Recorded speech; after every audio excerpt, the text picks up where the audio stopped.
hidupkan kipas, hidupkan AC. Kalau kedinginan, pakai jaket.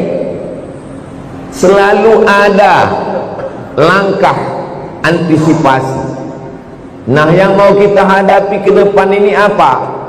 Yang akan kita hadapi nanti adalah yang pertama, sakaratul maut. Apa yang perlu kita siapkan untuk sakaratul maut ini? Banyak orang menghadapi pensiun udah siap. Saya Pak Ustadz untuk pensiun ini udah saya siapkan 100 pintu kos-kosan Pak Ustadz. Banyak betul Pak, baru pintunya aja Pak Ustadz. Yakin betul dia malaikat maut itu datang setelah pensiun. Tidak salah, tak ada salahnya orang yang menyiapkan ruko, menyiapkan kos-kosan. Bagus, tidak salah. Itu ikhtiar. Tapi tak banyak yang mempersiapkan untuk sakaratul maut. Siap-siap untuk pensiun, belum tentu jadi. Belum tentu. Bisa jadi sebelum pensiun sudah mati. Tapi mati ini tidak kita siapkan pun pasti mati. Yang paling pasti dalam hidup ini adalah mati. Apa yang kita siapkan untuk sakaratul maut itu? A'udzubillahi minasyaitonir rajim. Innal ladzina qalu rabbuna Allah tsumma istaqamu.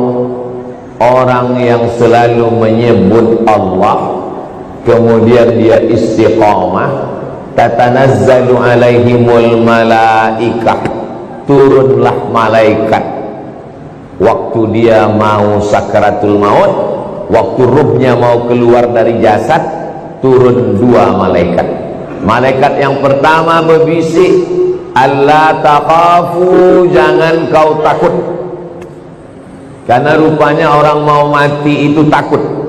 Takut sakaratul maut, takut azab kubur, takut mungkar nakir, takut titian siratal mustaqim, takut hisab, takut neraka, takut.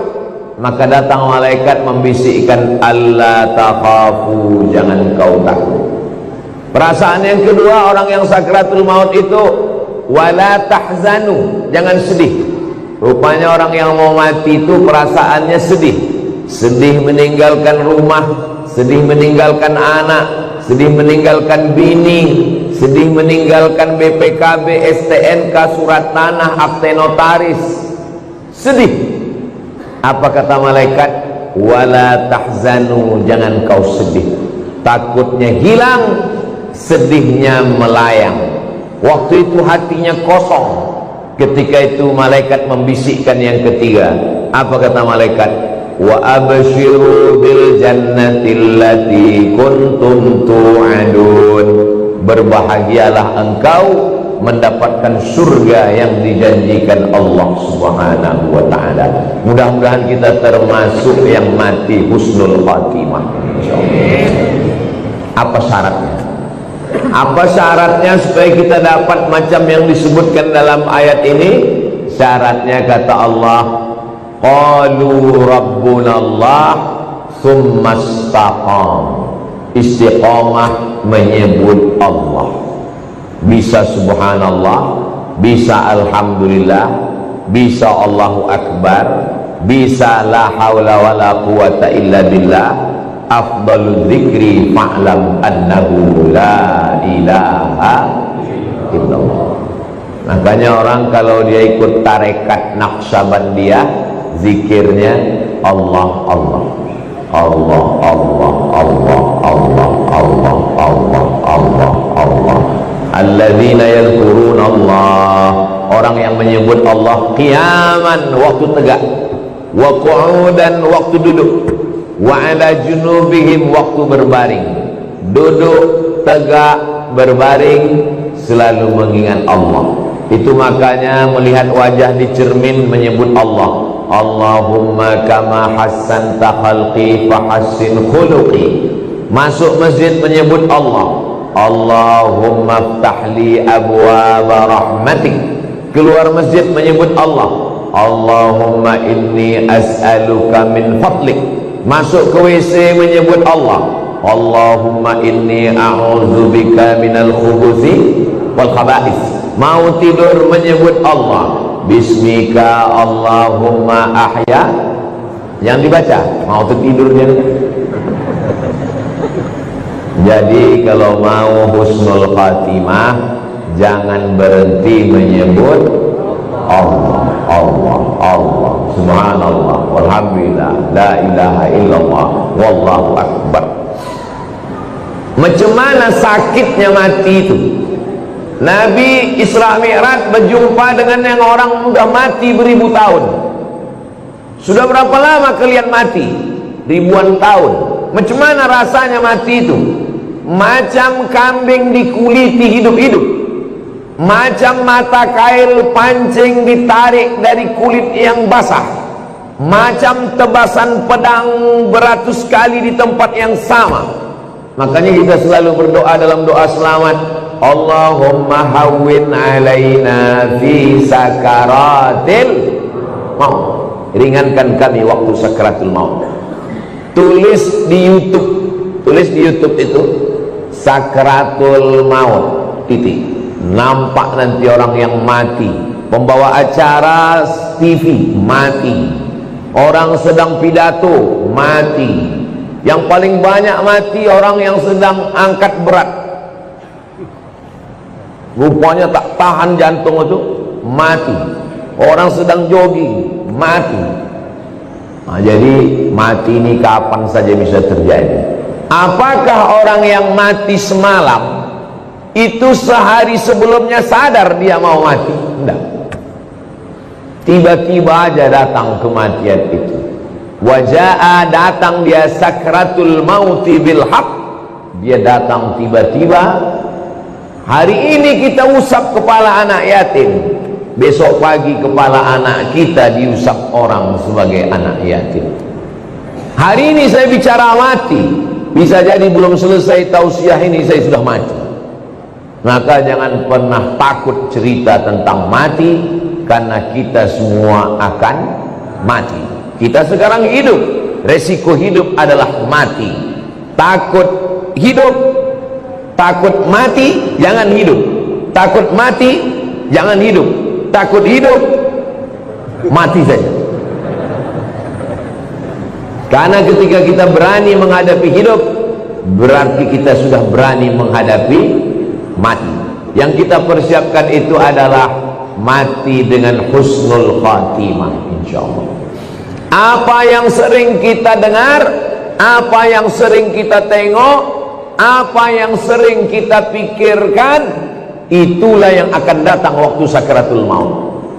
Terlentang kita di masjid ini, maka yang kita tengok adalah alhamdulillah, alhamdulillah, alhamdulillahirabbil alamin. Itu maka kaligrafi ditulis di dinding supaya apa? Supaya mata menengok. Kalau bawa mobil dari Makkah ke Madinah, dari Makkah ke Jeddah, di pinggir jalan, subhanallah walhamdulillah la ilaha illallah wallahu akbar. Kenapa di pinggir jalan itu ditulis? Supaya kalau mati husnul khatimah. Beda tempat kita, di pinggir jalan yang tulis iklan es krim sama skincare. Makanya matinya bukan menyebut Allah, kredit. Apa yang sering kita dengar, apa yang sering kita tengok, apa yang sering kita pikirkan, itulah yang akan datang waktu sakaratul maut. Ada orang koma di masjid di Rumah Sakit Cipto Mangunkusumo, Jakarta. Koma, belum titik lagi, masih koma, tidak sadar-sadar. Kata dokter, bawa orang ini ke rumah karena sudah tak ada harapan hidup. Ini tinggal menunggu aja lagi. Obat sudah tak ada sampai masanya mati ini nanti. Akhirnya anak istrinya pun dah menyiapkan mau bawa pulang ke rumah. Begitu mau dibawa pulang ke rumah, tiba-tiba duduk dia. Dokter pun terkejut, anak bininya pun terkejut. Kok sadar dia lagi? Akhirnya ditanyalah orang ini, Bapak kan koma? Iya. di dalam koma itu apa yang Bapak rasakan? Aku tak ingat apa-apa. Terus kenapa tiba-tiba sadar? Tiba-tiba datang Ustadz Somad. Apa kata dia? Ditanyanya saya, kapan kau buat tabligh akbar? Akhirnya saya pun terduduk. Pokoknya nanti kita buat tabligh akbar di kampung. Akhirnya dibuatnya lah acara di tepi Danau Maninjau. Nama acaranya Pulang Basamo. Akhirnya saya datangi bapak ini, dia dari Jakarta. Apa betul bapak koma di rumah sakit Cipto Mangunkusumo? Betul Pak Ustaz. Terus dalam koma itu apa yang bapak rasakan? Tiba-tiba Ustaz datang bertanya ke saya, kapan tabligh akbar? Itulah saya terduduk sadar tuh Pak Ustaz. Lama saya menung. Jangan-jangan aku ini udah wali. Dua gendangnya, kalau tak wali murid, wali kelas. Saya ini orangnya rasional. Saya selalu penasaran, kenapa bisa saya datang ke dalam komanya itu. Lalu saya tanya dia, Bapak kalau pagi apa yang Bapak lakukan? Saya hidupkan handphone, saya dengar tonton YouTube Ustaz. Oh. Kalau Bapak sampai di tempat kerja apa yang Bapak lakukan? Kalau sedang kosong saya tonton lagi YouTube Ustaz. Kalau Bapak mau tidur malam apa yang Bapak lakukan? Sebelum saya tidur yang terakhir saya tonton adalah YouTube Ustaz. Baru saya paham. Apa yang selalu ditonton, itulah yang dibawa ke alam bawah sadar. Itulah yang datang waktu tidur dan waktu koma. Dan itu juga yang datang waktu husnul khatimah insyaallah. Rasional, masuk akal. Tanyalah sama pakar-pakar psikologi, kenapa bisa itu yang terbawa-bawa. Makanya bapak-bapak pikirkan yang bagus-bagus aja. Jangan pikirkan yang waktu SMP SMA dulu. Mau dia mengigau terbawa ke malam. Tiba-tiba udah sambal belacan aja di muka.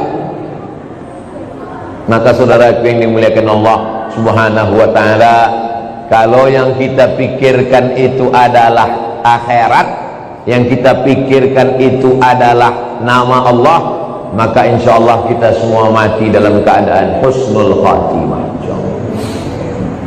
Nah, ruh kita keluar dari hembusan.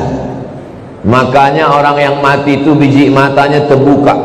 Semua orang yang mati biji matanya terbuka. Apa yang ditengok waktu mata terbuka?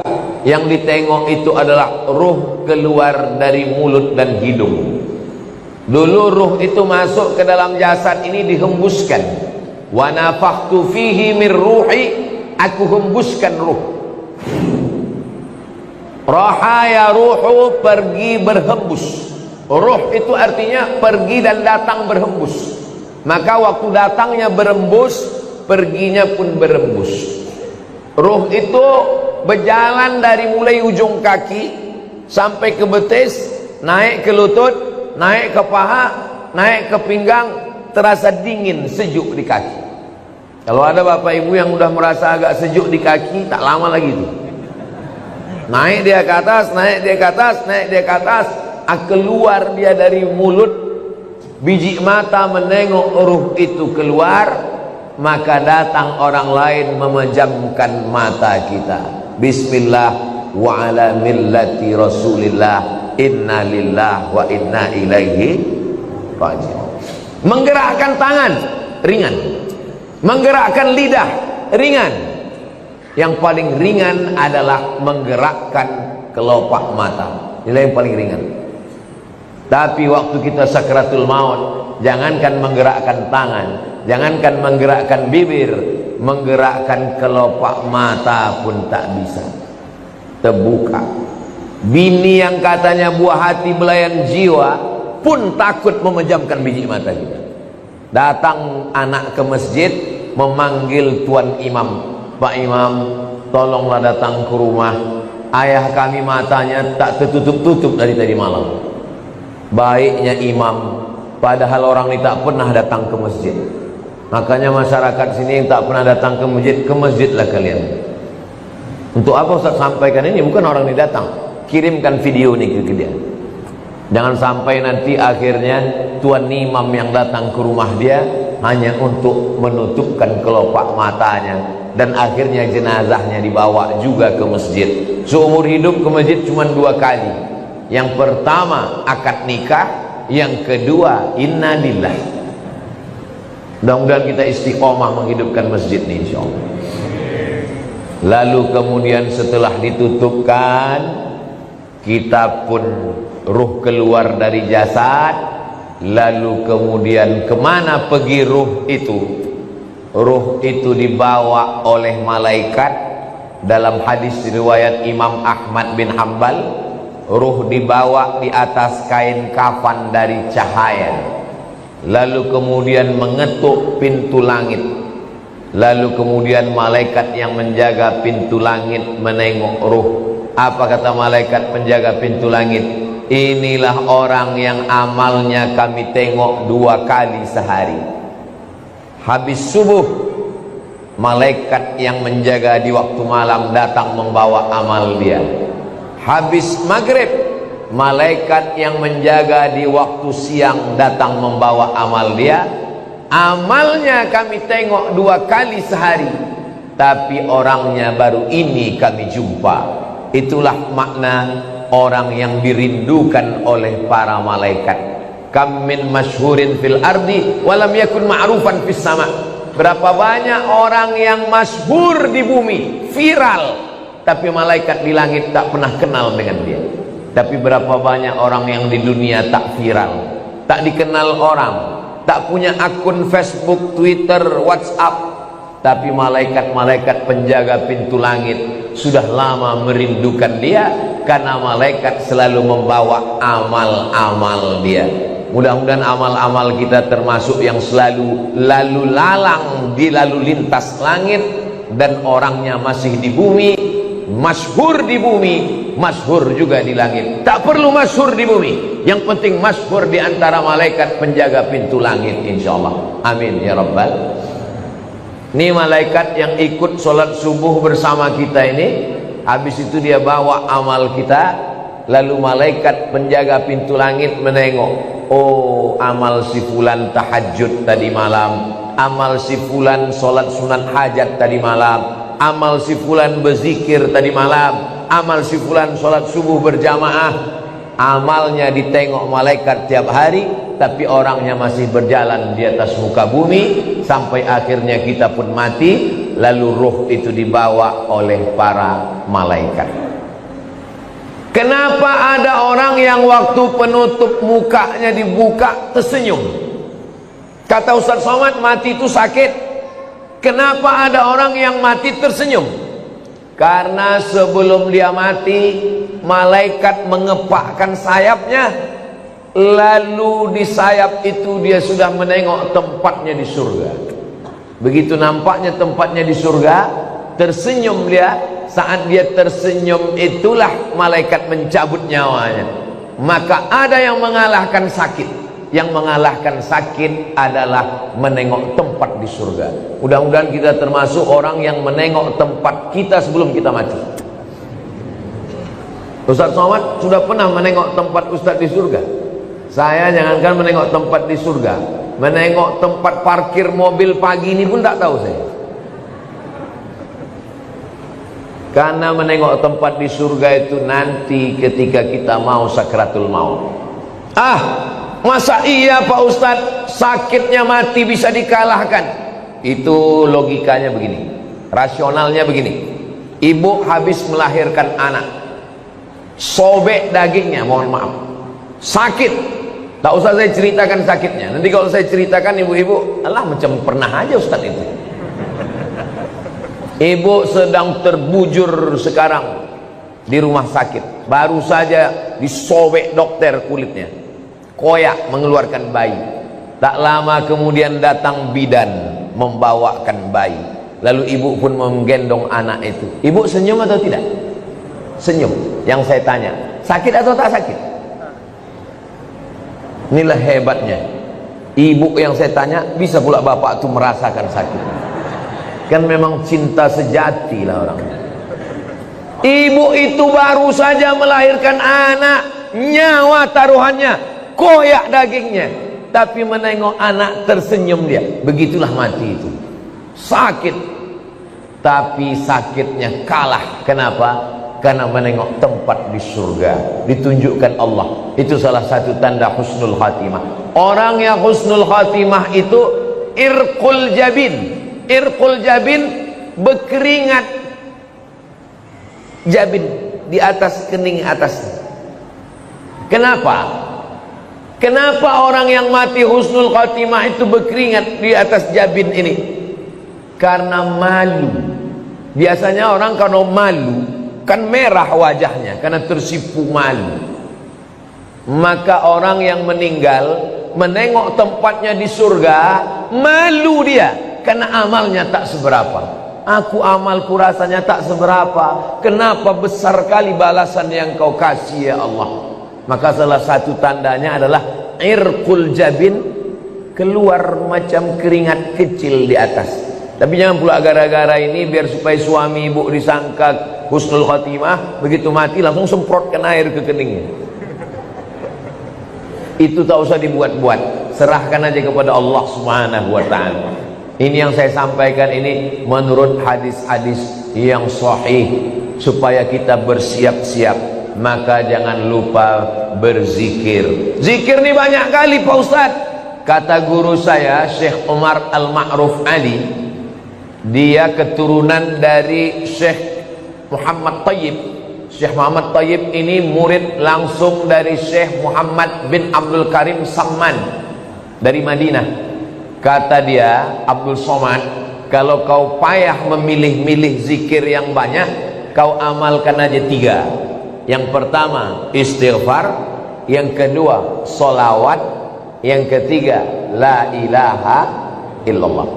Istighfar itu membersihkan cawannya. Ini cawan kotor, kalau dituang air zam-zam ikut jadi kotor. Bersihkan dulu, membersihkan cawannya dengan istighfar. Astaghfirullahaladzim, astaghfirullahaladzim, astaghfirullahaladzim, astaghfirullahaladzim, astaghfirullahaladzim. Bisa 100 bagus, bisa 200 bagus, bisa 1000 bagus.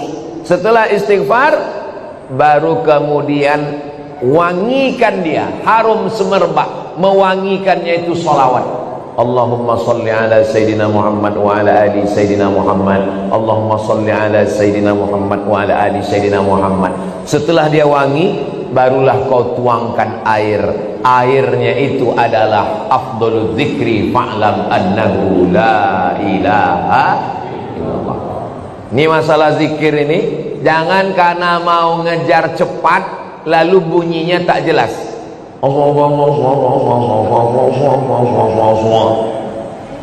Astaghfirullahaladzim, astaghfirullahaladzim, astaghfirullahaladzim.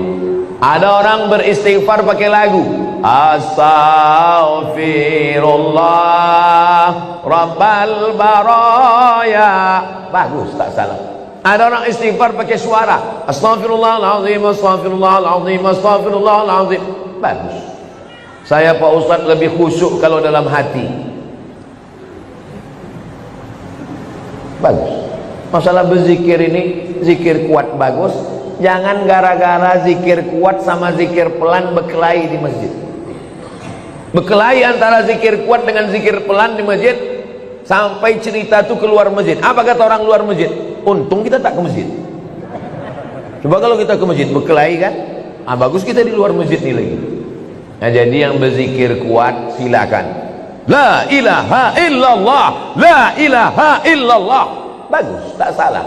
Yang berzikir pelan bagus. La ilaha illallah, la ilaha illallah. Zikir kawan pelan, kita mau kuat, kita paksakan dia, kita ke telinga dia. La ilaha illallah. Apa mau kau kata dia? Berkelahi kita dalam masjid. Saya Pak Ustaz terganggu kali saya sama zikir orang ini. Saya kalau udah dengar orang yang berzikir kuat terganggu saya Pak Ustaz. Berarti ada setan dalam diri kau. Orang yang terganggu dengan zikir berarti ada setan. Zikir tidak pernah mengganggu kita. Sebagaimana kita mendengar suara bacaan Al-Quran. Kalau ada orang terganggu mendengar bacaan Al-Quran, itulah makna ruqyah. diruqyah dia biar keluar hantu setan dari dalam dirinya. Habis sakratul maut selesai, lalu kemudian kita pun masuk ke liang lahat. Tapi tadi ruhnya udah diangkat ke langit Pak Ustaz.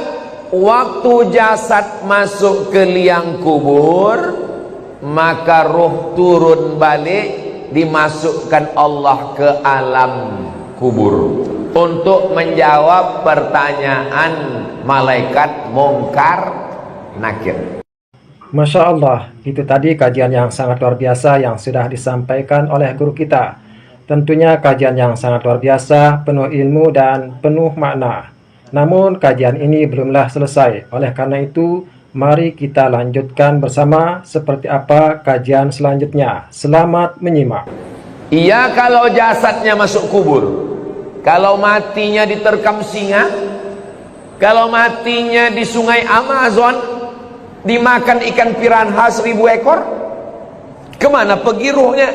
Kalau matinya tabrakan beruntun hancur macam daging kena blender, kemana pergi ruhnya? Maka nama alamnya adalah alam barzakh.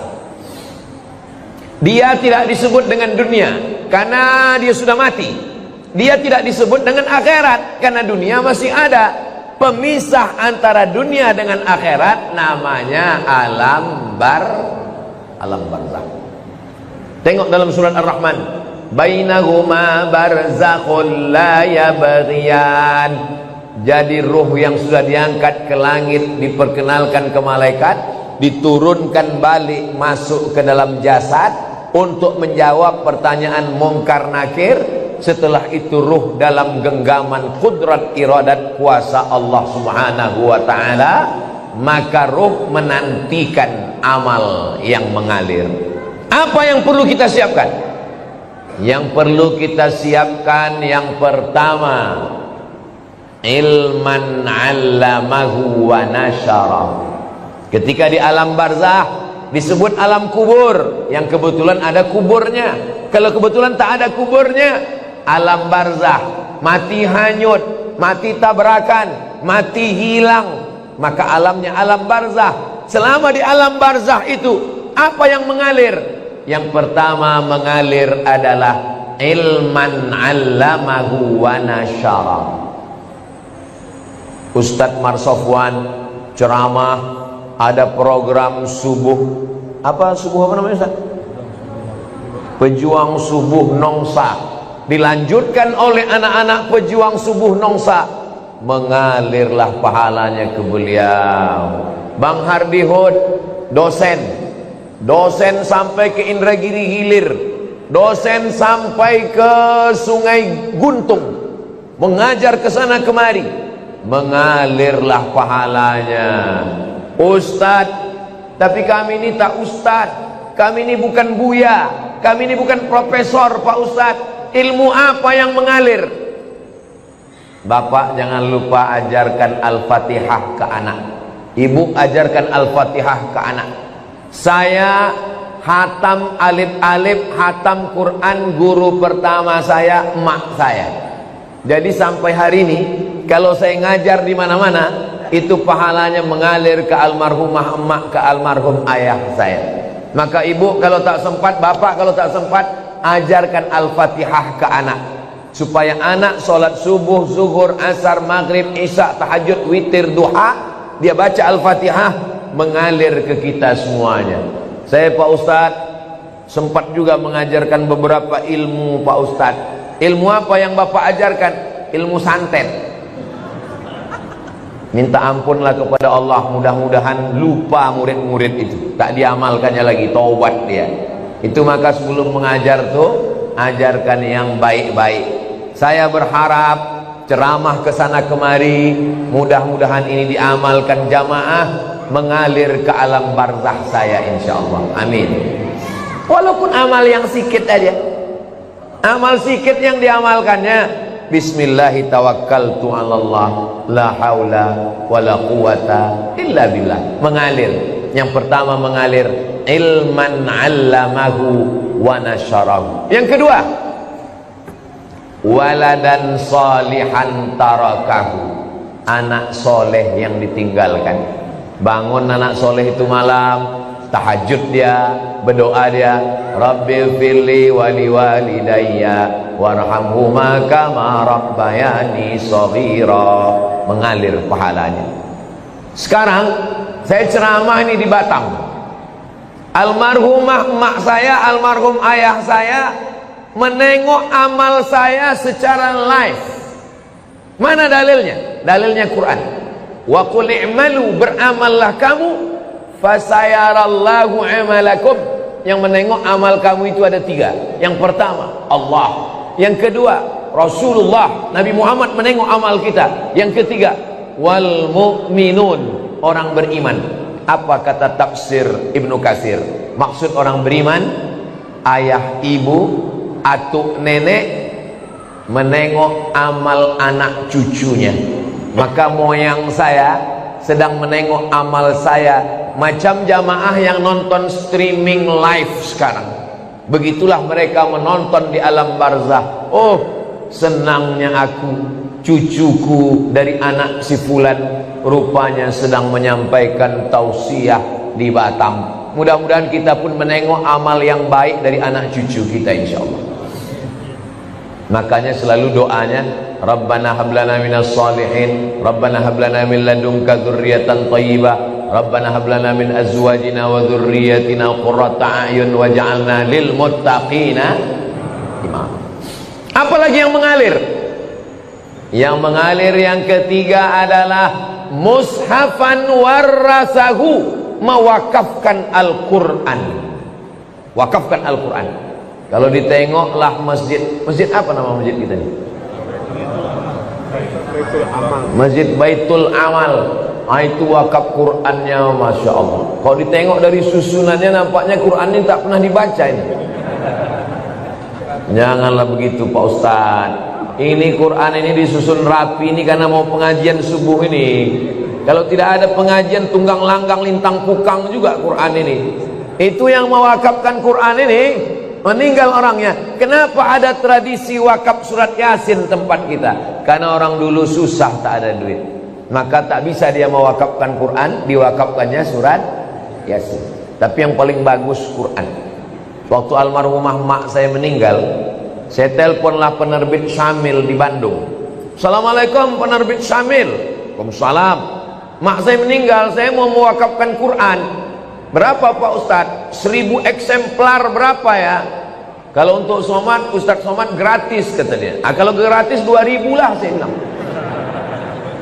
Kalau 2000 bayar Pak Ustadz. Kalau bayar saya minta 5000. Saya minta 5000. Habis itu saya kirim ke masjid-masjid, ke pesantren. 5000 kita kirim, mustahil ke 5000-nya itu tak dibaca orang. Makanya kalau kita di Masjidil Haram, Masjid Nabawi, keluar Masjidil Haram, di pintu masuk Zamzam Tower itu ada orang jual Quran. Haji, wakaf haji, wakaf haji, wakaf. Apa maksudnya itu? Mewakafkan Al-Quran. Tapi kata ulama, bukan cuma wakaf Quran, wakaf kitab fikih, wakaf kitab agama, wakaf kitab Riyadhus Shalihin, wakaf kitab, itu juga sampai kepada Allah, sampai disampaikan Allah kepada kita. Maka baca Quran ini supaya mengalir kepada orang yang mewakafkannya, insyaallah. Yang keempat, apalagi yang mengalir? Masjidan banahu, membangun masjid. Siapa yang mewakafkan tanah ini, yang mewakafkan masjid ini? Tak bisa saya membangun masjid utuh, satu masjid Pak Ustadz. Tak bisa membangun satu utuh masjid, isi aja kantong-kantong gua. Itu yang mengisi kantong tuh, itu mengalir. Yang tak mengisi, innalillah lah kalian. Duit yang disimpan di bank, ditabung 3 miliar, mati kita, Bapak. Kalau duit kita 3 miliar, mati kita, itu mereka udah siap untuk memakai. Yang mendapat warisan siapa? Istri dapat 1/4 kalau tak ada anak. Kalau ada anak 1/8. Anak laki-laki dapat 2 kali bagian anak perempuan. Habis. Mereka menunggu kita cuma 4 bulan 10 hari. Habis 4 bulan 10 hari dia pun dipinang oleh Bronis, berondong manis. Tapi duit yang dimasukkan ke kresek, ke kotak, inilah yang akan mengalir. Mohon maaf jangan tersinggung dengan cakap saya tadi. Maksud saya yang memasukkan duit secara cash. Tapi jamaah masjid Baitul Amal ini banyak juga tidak langsung masuk duit karena mereka pakai transfer banking. Nah, jadi dia langsung tit. Habis terkirim baru dia menangis. Bang ditanya, kok menangis kenapa? Teringat ceramah Ustaz Somad tadi? Tidak, salah ketik aku tadi. Rencanaku mau ngetik nolnya 5, rupanya terketik 6 pula. Kalau 5 kan 100.000, terketik 6 sejuta. Padahal kalau mati tabungan ada 100 juta, yang terkirim sejuta, mati yang dibawa yang sejuta atau yang 99? Yang sejuta itulah yang menolong. Itu kalau terketik sejuta. Kalau termasukkan 2.000, sedang parkir aja sekarang udah 3.000, kencing 5.000. Apa yang kita siapkan untuk alam barzakh? Apalagi yang mengalir yang kelima? Yang kelima, baitan libnis sabil banahu, membangunkan rumah untuk ibnu sabil. Kalau zaman dulu ibnu sabil ini musafir yang putus belanja. Kalau zaman sekarang ada anak-anak dari pulau mau kuliah ke Batam, tapi untuk uang kos mahal.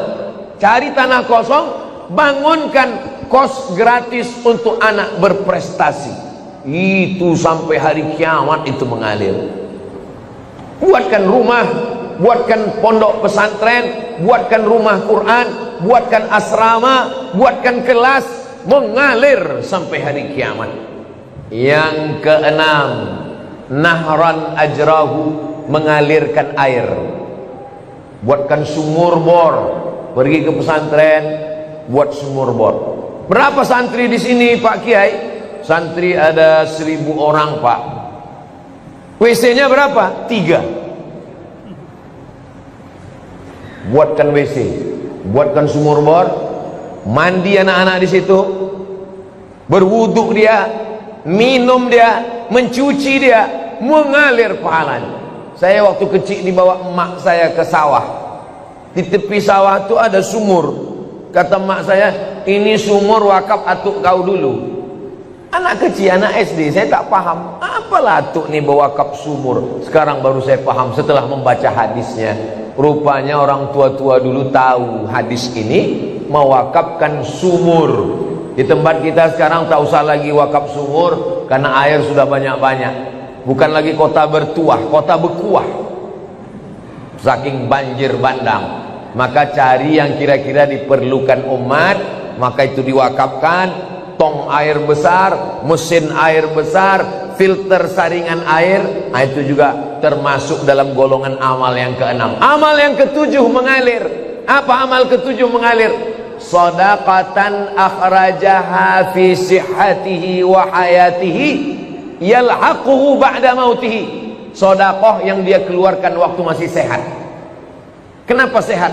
Karena kalau udah sakit orang memang udah ingat mati. Semua alhamdulillah ya Allah. Tapi kalau waktu sehat, bakhil, bin medit, bin pelit, bin kikir, bin kedekut. Tapi kalau masih sehat, orang pelit. Waktu masih sehat itu dia berikan, dia kasihkan, maka itulah yang akan menolong dia di hadapan Allah Subhanahu wa taala. Imam Syafi'i meninggal 204. Imam Syafi'i meninggal 204. Sekarang tahun 1445. 1446. Berarti Imam Syafi'i di alam barzah sudah 1200 tahun lebih. 1240 sekian tahun lebih. Sedangkan umur Imam Syafi'i di dunia cuman 54 tahun. Lahir di Gaza, Palestina 150, meninggal di Mesir tahun 204. Di dunia cuman 54 tahun, di alam barzah 1200 tahun. Imam Al-Ghazali meninggal 505. sekarang udah 1446. Berarti di alam barzah sudah hampir 1000 tahun. Maka kita ini lebih lama di dunia atau di alam barzah? Lebih lama di alam barzah. Apa yang sudah kita siapkan? Alhamdulillah. Bagi bapak ibu yang sudah menyiapkan 7 amal tadi, alhamdulillah. Saya alhamdulillah Pak Ustadz 7-7-nya udah siap, alhamdulillah. Saya Pak Ustadz baru 5 Pak Ustadz, alhamdulillah. Saya Pak Ustadz 1 pun belum, innalillah. Saya cuma bisa lewat ceramah. Tapi kalau Bang Hardi Hud jadi wakil wali kota dengan Cak Nur, itu ke-7 ini bisa dilaksanakan insyaallah. Amin. Yang pertama, apa tadi yang pertama ya? Yang pertama adalah ilman 'allamahu wa nasarahu. Programnya sekolah muda. Bisa. Guru fisika PNS, guru matematika PNS, guru kimia PNS, guru ngaji honorer. Coba angkat Honda. Kenapa tak Yamaha Pak Ustaz? Honda itu maksudnya honor daerah. Yang selama ini honornya 300.000, gajiannya 6 bulan sekali, dipotong sunat masal. Kenapa tidak dikasihkan dia pakai APBD? Bisa. Bisa apa tak bisa? Bisa. Saya ketemu dengan Bupati Morowali, Sulawesi Tengah. Bupati Morowali selama jadi bupati mengirim anak Morowali 70 orang ke Yaman, Tarim Hadramaut. Bisa. Pas makan dengan bupati saya tanya, betul Pak Bupati mengirim 70 anak ke Yaman? Betul Pak Ustaz. Bapak tanggung semua, ongkosnya, asramanya, kuliahnya, makannya, bersih semua ditanggung APBD. Dari mana duitnya Pak? Dari APBD dan dari Basnas. Bisa Pak Ustaz. Apa Bapak nggak takut ditangkap KPK? Saya sudah dipanggil Pak Ustaz. Pas dipanggil ditanya, kenapa banyak uang? Pendidikan adalah tanggung jawab negara. Nggak ditangkap Bapak? Sampai sekarang belum Pak Ustaz. Ini masalah keberanian aja. Untuk apa punya kekuasaan kalau tidak dipakai untuk amal jariah? Ilman 'allamahu wa nasarahu. Bisa. Mushafan warasahu, mewakafkan mushaf, sangat bisa. Seluruh masjid dan musalla mendapatkan subsidi buku-buku fikih, akidah, akhlak, Quran, tafsir. Bisa pakai tanda tangan. Nah, bisa. Kalau saya ceramah, berapa masjid lah yang bisa saya isi? Tapi kalau tim UAS ini kita dudukkan, maka insya Allah amal jariah ini kita pun juga akan mendapatkannya insya Allah. Mendekati dia, menunggu waktu yang sudah ditetapkan Allah Subhanahu wa ta'ala. Kalau ditetapkan jam 9:15, tak bergeser menjadi jam 9:11, tak bergeser menjadi jam 9:16. Yang bergeser itu jadwal kedatangan Ustaz. Jadwal kematian tak bergeser. Begitu sampai masa kematian, maka disentapkanlah nyawanya. Sekali sentap, sekali tarik. Waktu Nabi bertanya, macam kambing dikuliti hidup-hidup, macam tebasan pedang di tempat yang sama beratus kali, macam mata kail pancing yang sungsang diletakkan dalam kulit yang basah, ditarik, disentap. Kita tidak akan merasakan sakitnya sampai kita merasakan. Tak sesuai dengan cerita yang diceritakan orang, sampai kita merasakan. Yang pernah kena jahit, yang pernah operasi, yang pernah kena suntik, yang pernah mancing nyangkut pancing itu di kulit. Kalau ada kawan bertanya, kau kemarin waktu kena pancing nyangkut tuh gimana rasanya? Tak usah ceritakan, bawa aja pancing, mari kucucukkan kulit kau, biar tahu kau rasanya. Karena kata tak bisa mewakili rasa. Rasaku bukan rasamu. Lalu kemudian ruh tadi keluar dari jasad. Setelah ruh keluar dari jasad, dibawa oleh malaikat. Baunya busuk. Semua malaikat-malaikat yang mencium bau itu bertanya, ruh siapa itu? Ruh siapa itu? Malaikat itu menjawab, inilah ruh si tuyul anak setan. Disebutkan nama bapaknya. Bapaknya malu, atuknya malu, unyangnya malu, buyutnya malu, kakek nenek moyangnya malu karena punya cucu seperti dia. Jahat, busuk. Lalu kemudian dikatakan ke pintu-pintu malaikat yang menjaga pintu langit, la tufattahu lahum abwabus sama, tak dibukakan pintu-pintu langit. Lalu kemudian sampai masanya Allah berfirman, tuliskan dia sebagai penghuni sijjin. Tempat orang yang jahat itu namanya sijjin. Lalu kemudian dikumpulkanlah dia bersama ruh orang-orang yang jahat. Sijjin. Insyaallah mudah-mudahan kita tak masuk di situ insyaallah. Itulah mengapa kita disuruh sebelum salam minta perlindungan dari 4. Allahumma inni a'udzubika min azabi jahannam wa min azabil qabri wa min fitnatil mahya wal mamat wa min syarri fitnatil masihid dajjal. Kata Allah Subhanahu wa taala, balikkan ruhnya yang busuk tadi ke dalam jasadnya untuk merasakan azab kubur. Datang malaikat membawa palu godam yang besar, dipukulkan ke jasadnya, masuk ke dalam tanah saking kuatnya sampai ke lapisan bumi ke-7, dinaikkan balik ke atas, begitulah seterusnya. Maka kita selalu meminta kalau dicabut nyawa, Allahumma hawwin alaina fi sakaratil maut.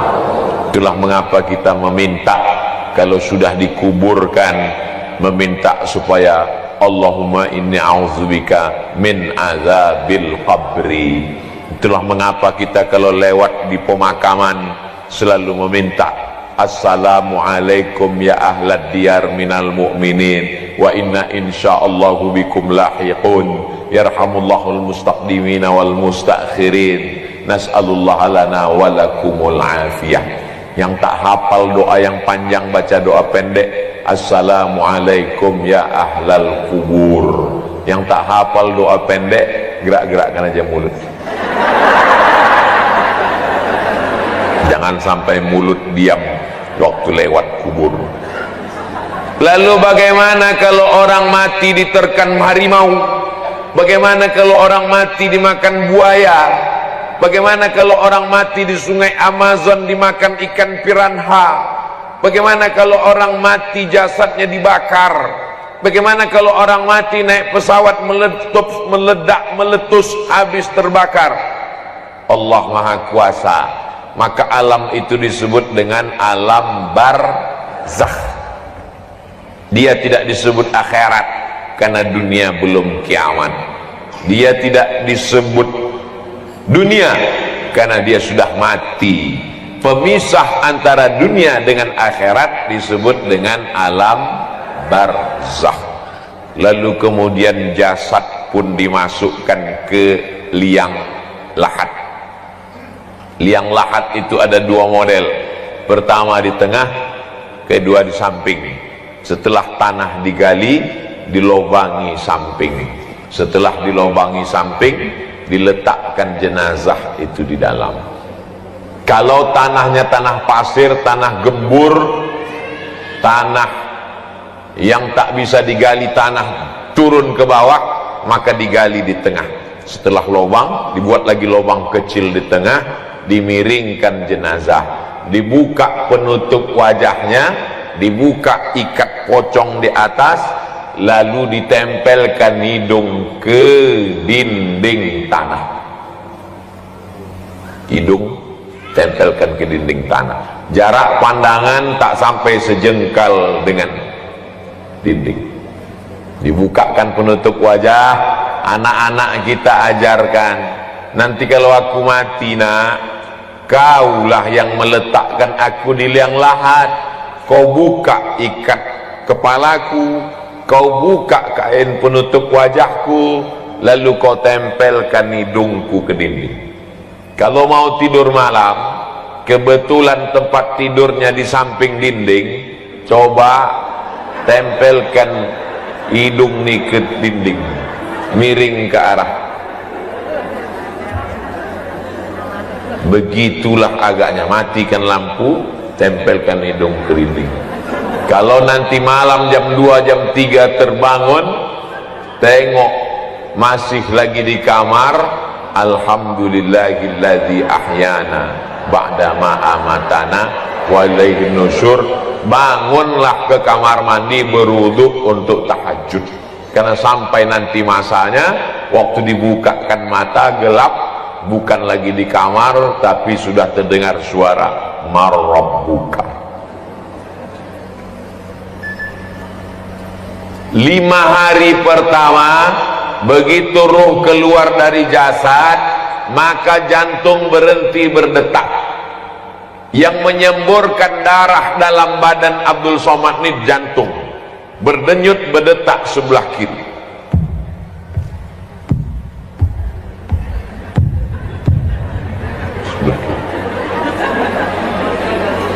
Ibu waktu hamil dibawa ke SPOG, spesialis obgyn, didengarkannya suara detak jantung anak ibu di dalam USG. Kalau ibu punya kawan di puskesmas, punya alat dengar itu, coba dengarkan sendiri jantung. Cuman kalau jantung saya, kalau ada yang cepat, itu berarti kreditnya banyak.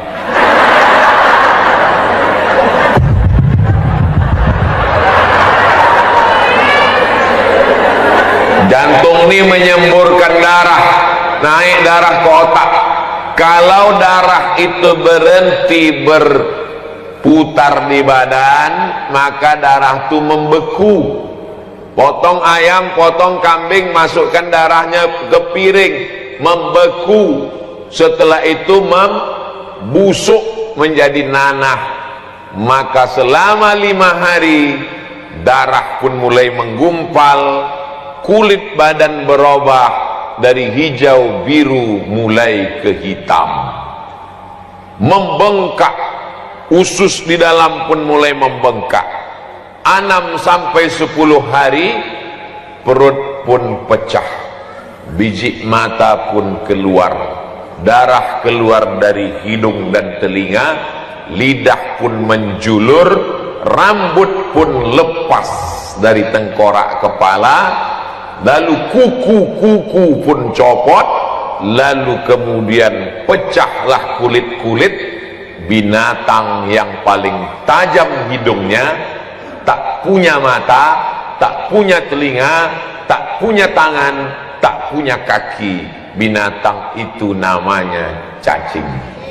Cacing bisa mencium bau dari jarak 1 kilometer. Tidak ada makhluk yang paling busuk melainkan makhluk bernama manusia. Itulah mengapa kita tidak mati pakai baju kesayangan kain sutra. Kita tidak pakai jas dasi dan sepatu, karena bagi kita lebih baik itu dipakai orang hidup, bermanfaat, disedekahkan sebagai amal jariah. Sedangkan kita hanya dibalut dengan kain kafan.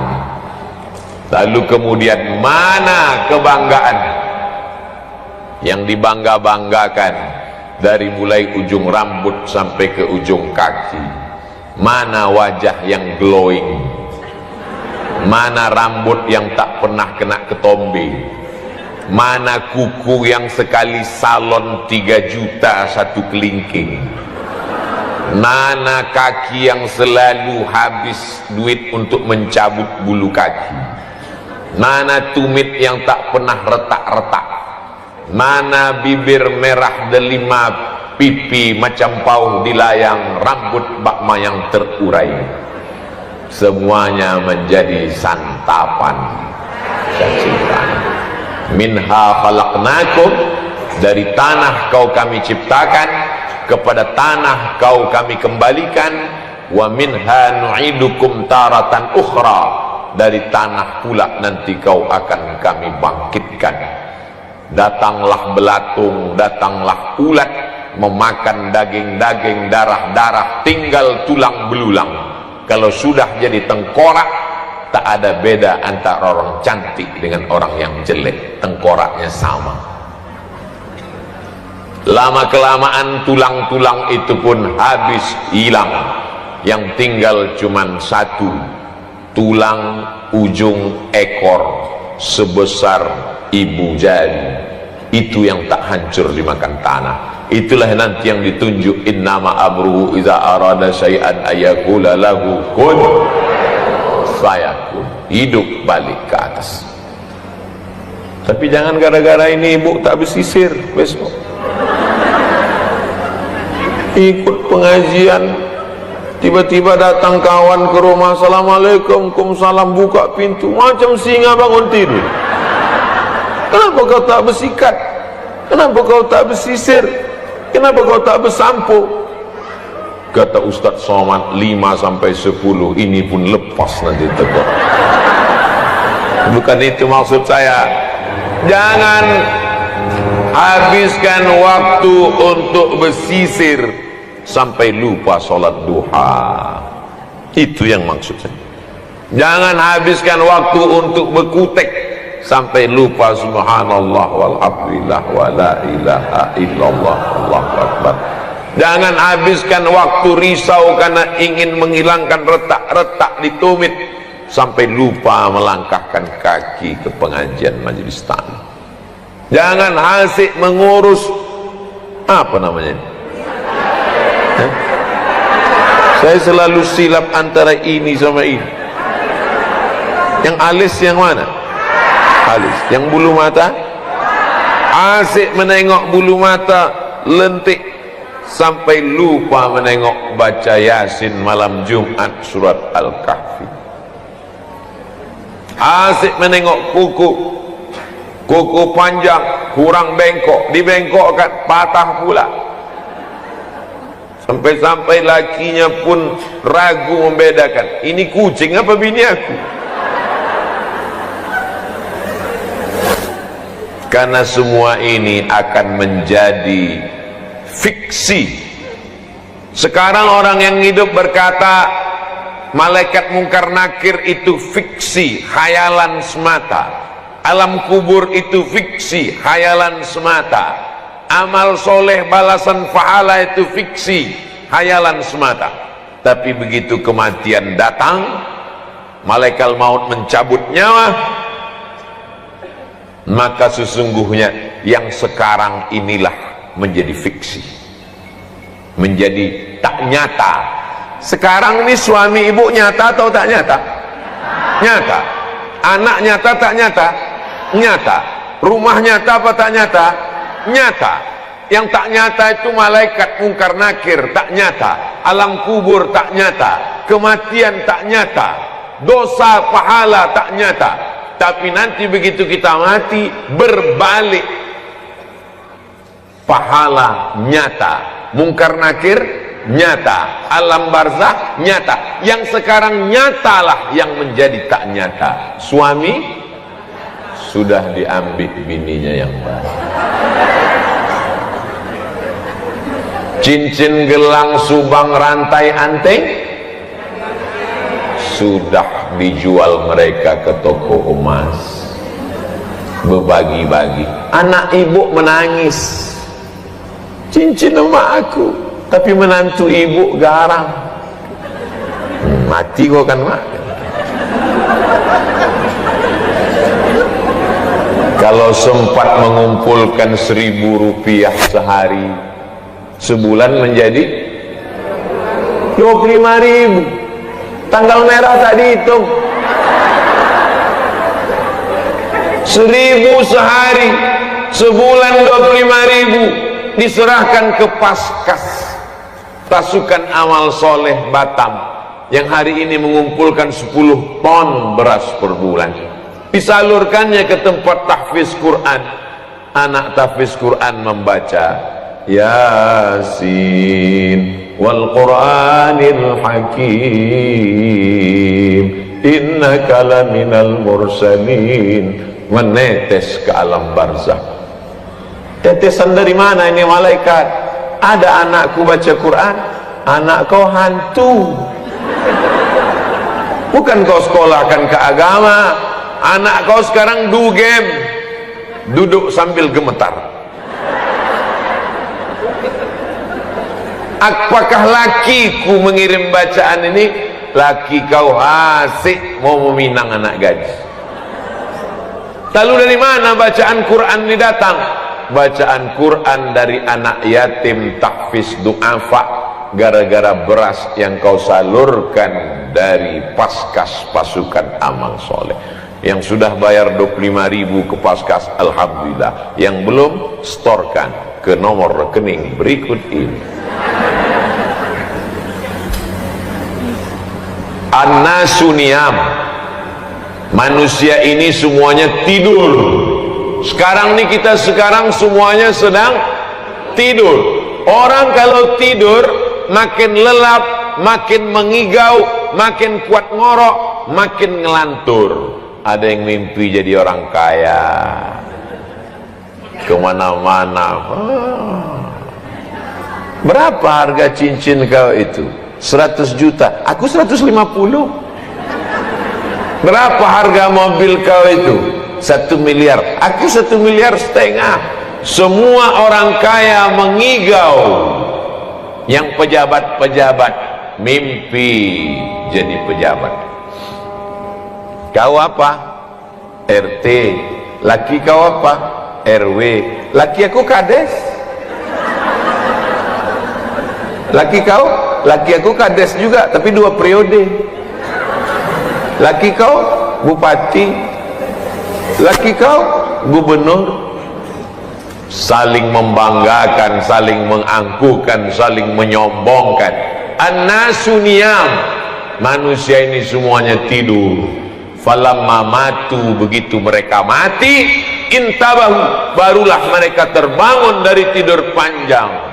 Alimat nafsum ma qaddamat wa akharat, barulah manusia sadar, rupanya tanganku tak pernah menyapu kepala anak yatim, rupanya mataku tak pernah menengok Quran, rupanya telingaku tak pernah mendengarkan tausiah, rupanya kakiku tak pernah dibawa ke masjid sholat berjamaah. Tapi saat itu penyesalan tak bermakna. Apa kata mereka? Rabbana absarna, mata kami sudah menengok azab. Wa sami'na, telinga kami sudah mendengar azab. Farji'na, balikkan kami lagi hidup ke dunia. Na'mal salihah, kami ingin beramal. Farji'na, balikkan lagi kami ke dunia. Na'mal salihah, kami ingin beramal saleh. Inna muqinun, kami yakin seyakin-yakinnya. Bisa balik lagi? Andai balik mau orang rumah nerima?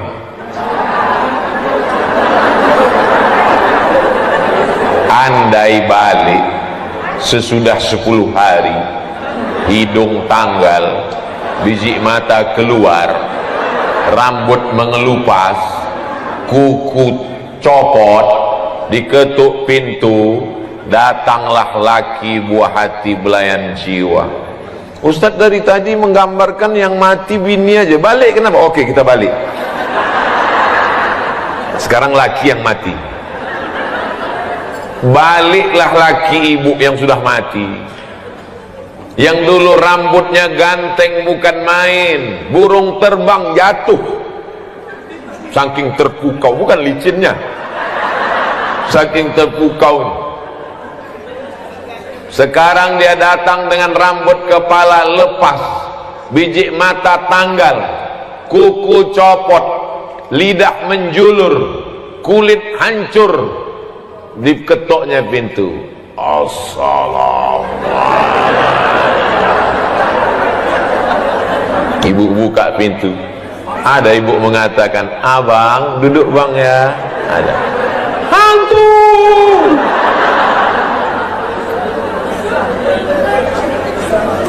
Hari ini ibu tersenyum, hari ini ibu boleh tertawa.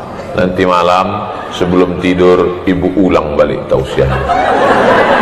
Cari tausiah ini di channel Ustadz Abdul Somad Official. Subscribe, like, share, and comment. Share ke kawan-kawan yang tak ikut supaya dia dengarkan. Horor ceramah Ustadz sekali ini. Kenapa tiba-tiba Ustadz ceramah tentang ini? Yang ingin dicapai dari tausiah ini, supaya selesai tausiah ini kita makin rajin sholat duha, makin rajin nyetel jam 2 malam. Selama ini sudah di setel, tapi begitu berbunyi matikan lagi. Sesudah ini bangun sholat, mengambil belanja yang selama ini habis untuk beli yang tak penting, sekarang sisakan 100.000, 200.000, antarkan untuk semen 2 sak, untuk fakir miskin beras segenggam beras, 2-3 genggam. Itu tujuan pengajian ini. Selama ini lidah asik mencakapkan orang lain, aib orang lain.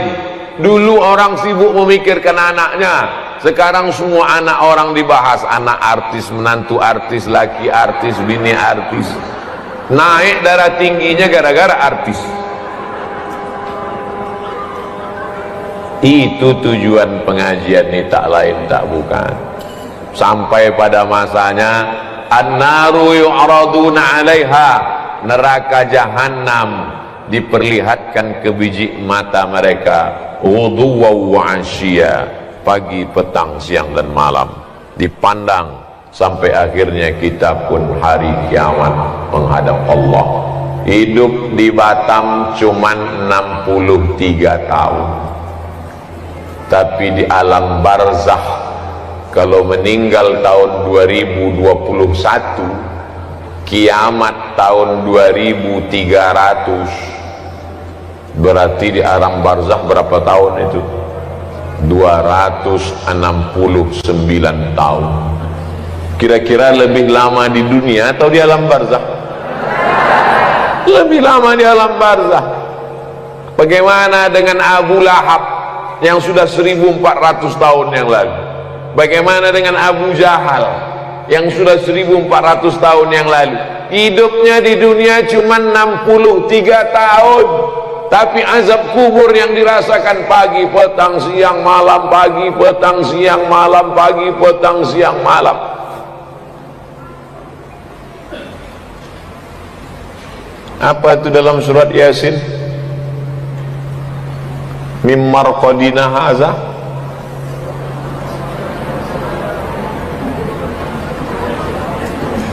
mim marqadina haza. Hah? Mawadda'aka rabbuka wa ma qala. Apa mim marqadina haza?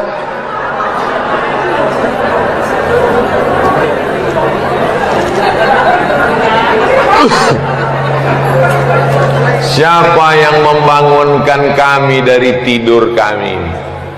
Waktu ditiupkan sangkakala, terbangun dia dari kuburnya. Siapa yang membangunkan kami dari tidur kami?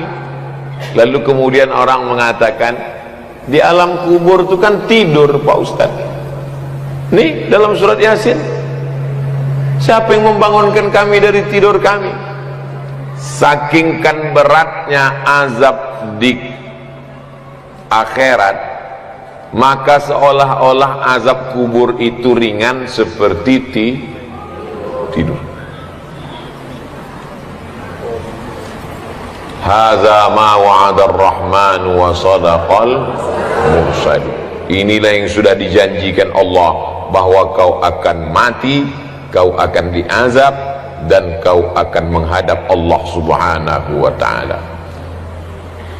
Ketika menghadap Allah, sanggupkah kita ini nanti berkata-kata membela diri? Tidak, mulut terkunci. Al-yawma nakhtimu ala wa tukallimuna aydihim wa tashhadu arjuluhum bima kanu yaksibun.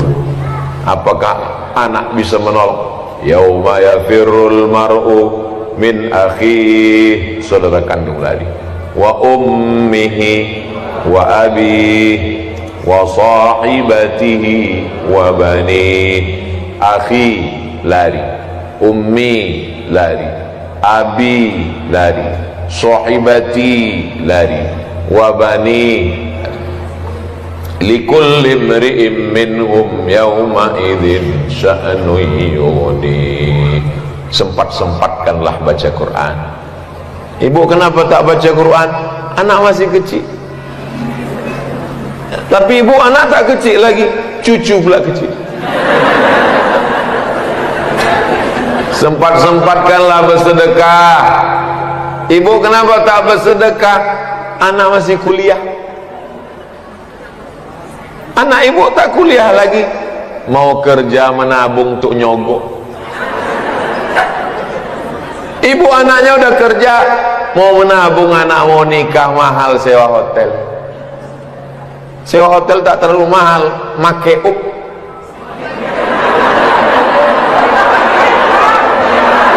Tapi ibu anak udah nikah, kemarin saya datang walimah, kenapa tak bersedekah? Cucu pula mau lahir. Sempat-sempatkan, karena sampai masanya nanti tak sempat-sempatkan.